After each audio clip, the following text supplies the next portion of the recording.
Swimming like a shark in a shrimp tank. Big fish, small pond in the shrimp tank.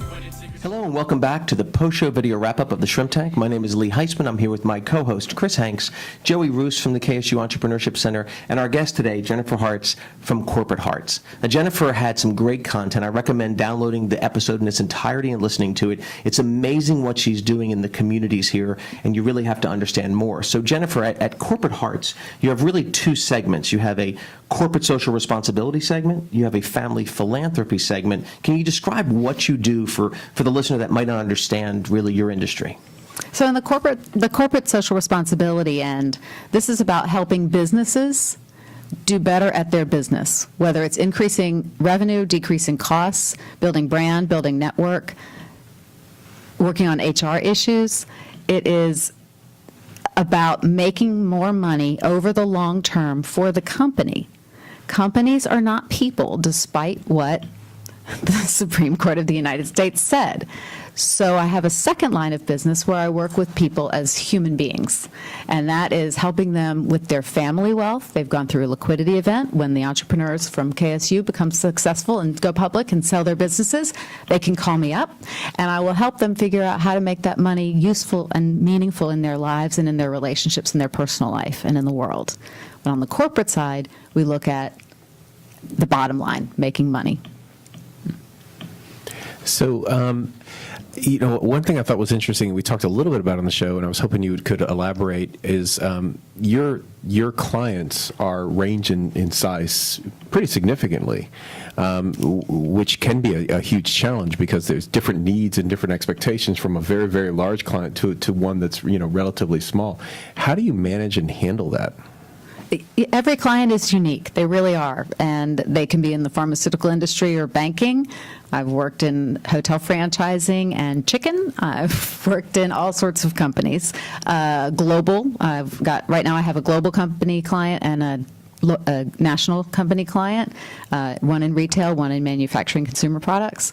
And it's just very important, particularly when you're working with larger organizations, that you stay present in their lives. I always make sure to build relationships with the folks who brought me in, with the team that I'm working with at the company, and with the people that I interview and interact with along the way throughout the organization. So building those relationships and sustaining them is important, and it's also important to get them to define their needs. And sometimes I get to offer up some needs that I think that they should be working on, and they do. Yeah. So on the corporate social responsibility side, a question that I had was, are there any type of common initiatives or trends that you see in what companies like to give back to, whether that's like education or community building, anything that you see that's a common thread? Well, that's because you're not thinking about it the right way. This is about what's unique to the company and its culture and its products and its people. So what's good for Chick-fil-A to do is not the same thing that's what's good for Holiday Inn to do. What Hewlett-Packard needs to do is completely different from a smaller law firm.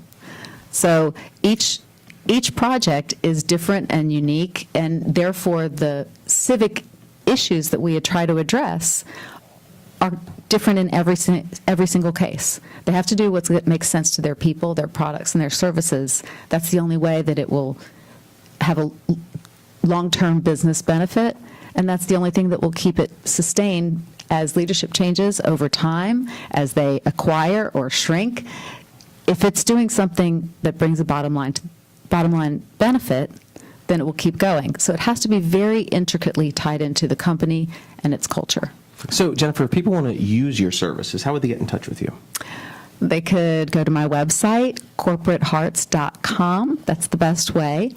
As an aside, one of the things that I wish I had was a really great website, which I do not. And a colleague of mine from Hands On Atlanta, who is a millennial with a 3-inch beard, as we discussed earlier,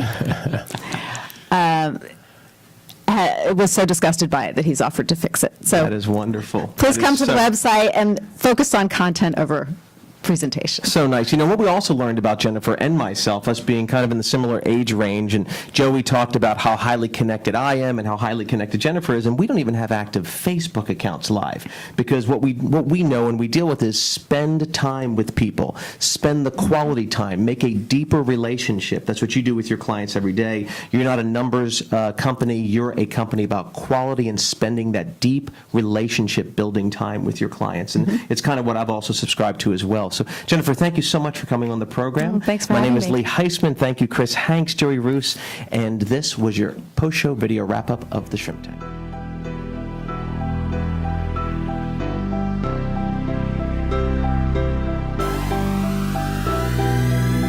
I've been feeling like a shark in a shrimp tank. Big fish, small pond, and